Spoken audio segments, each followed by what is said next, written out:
Hello साथीहरू, आज चाहिँ म यहाँनेरि कलिलो पाडाको मासु चाहिँ बनाउन गइरहेको छु।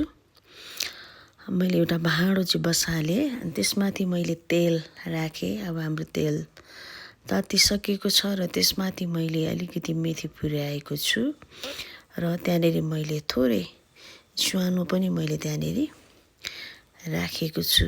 अब त्यसपछि मैले यहाँनेरि तेजपत्ता 3टा हालेँ र सुकेको 2टा खोर्सानी चाहिँ मैले राखेको छु। त्यसमाथि मैले फेरि पनि मैले बेसार राखेँ र अब यसलाई मैले चलाएँ। र अब यहाँनेरि आए हाम्रो पाडाको हाम्रो मासु र अब यो मासुलाई चाहिँ म यहाँ भाँडामा म राख्दैछु र यहाँ भाँडामा राखेर चाहिँ मैले यसलाई चाहिँ मजाले चलाउँदैछु।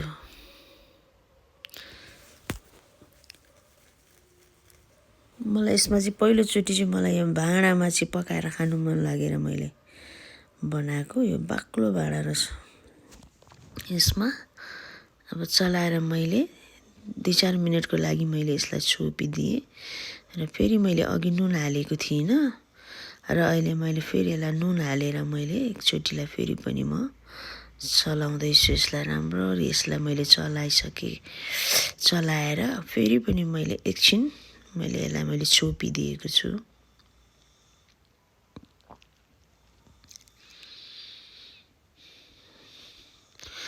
ल हाम्रो त्यो मासुको सबै पानीहरू चाहिँ अब सुकेर चाहिँ त्यहाँनेरि तेलहरू आउन लागिसकेको छ। अब म यसमाथिबाट म अदुवा लसुनको पेस्ट म यहाँ राखेर यसलाई म फेरि पनि राम्रोसँग म चलाउने छु।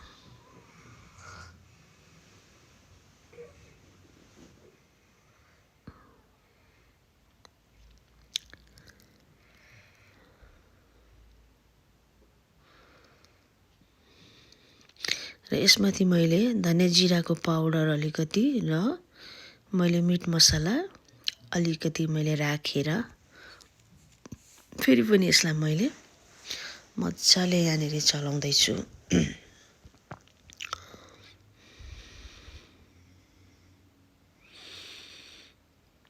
र एकैछिन 1 मिनट जति चाहिँ म यहाँ फेरि पनि म यसलाई म छोप्दैछु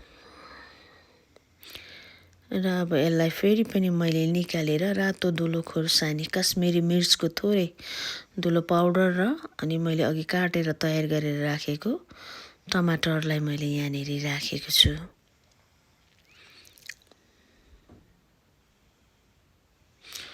र मैले यसलाई फेरि मैले छोपेँ र फेरि पनि मैले यसलाई बिर्को खोलेर चाहिँ मैले फेरि पनि यसलाई मैले चलाएँ र मैले केही पानीहरू राखेर चाहिँ फेरि पनि मैले यसलाई 5-10 मिनट जति चाहिँ यसलाई मैले चाहिँ फेरि पनि मैले ढक्कन लाएर मैले यसलाई छोपेर म बिस्तारै सानो आँचमा चाहिँ म यसलाई म पकाउने छु।